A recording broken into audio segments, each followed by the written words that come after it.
Bonjour, je m'appelle Lucie, je travaille pour la mission locale rurale du Grand Plateau Picard et aujourd'hui je te fais une vidéo spéciale confinement, seul, ensemble. Aujourd'hui je voudrais parler d'un thème qui est toujours d'actualité et toujours urgent, mais qui se révèle encore plus présent pendant cette crise.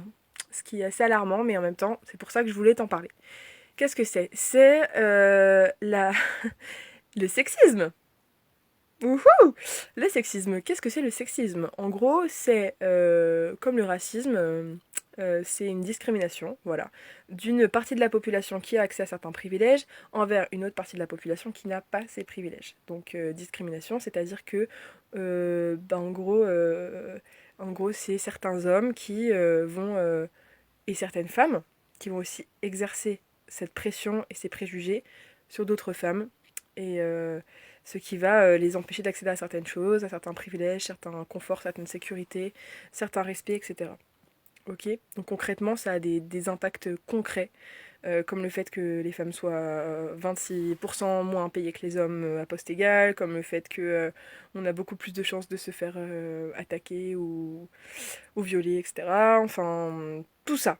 D'accord? C'est super. Ok. C'est très très bref comme définition. N'hésitez pas si vous avez envie d'en parler ou de vous renseigner. Je reste très disposée à ça. Et bien sûr, ça concerne autant les hommes que les femmes, autant les garçons que les filles, hein. Clairement, là, c'est pas parce que vous êtes un homme que vous êtes responsable du sexisme d'autres personnes, d'accord?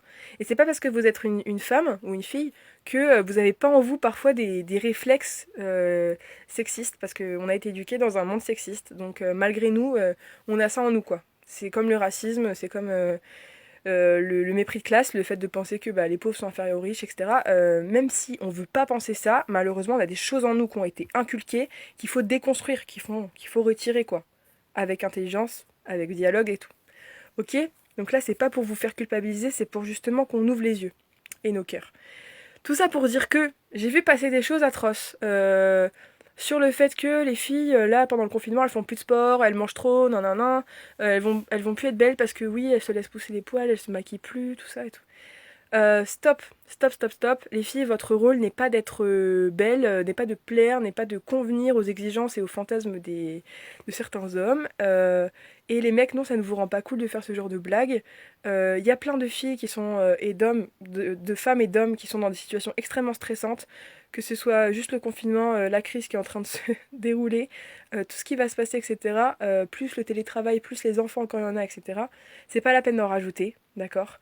Et je finirai avec une pensée vraiment de fierté et de solidarité pour toutes les soignantes qui sont à 70% des femmes, qui sont pourtant toujours moins payées que les hommes, etc., qui en plus parfois ont plus de tâches ménagères et des enfants à gérer, etc. Donc tout ça, c'est juste avoir conscience qu'il faut arrêter de considérer que les femmes sont inférieures et qu'elles sont en minorité parce qu'on est à égalité et qu'on doit être juste solidaires les uns avec les autres. Donc pour ça, je vous ferai une nouvelle vidéo demain. Prenez soin de vous et on reste là pour vous. On reste seul, mais ensemble. À demain.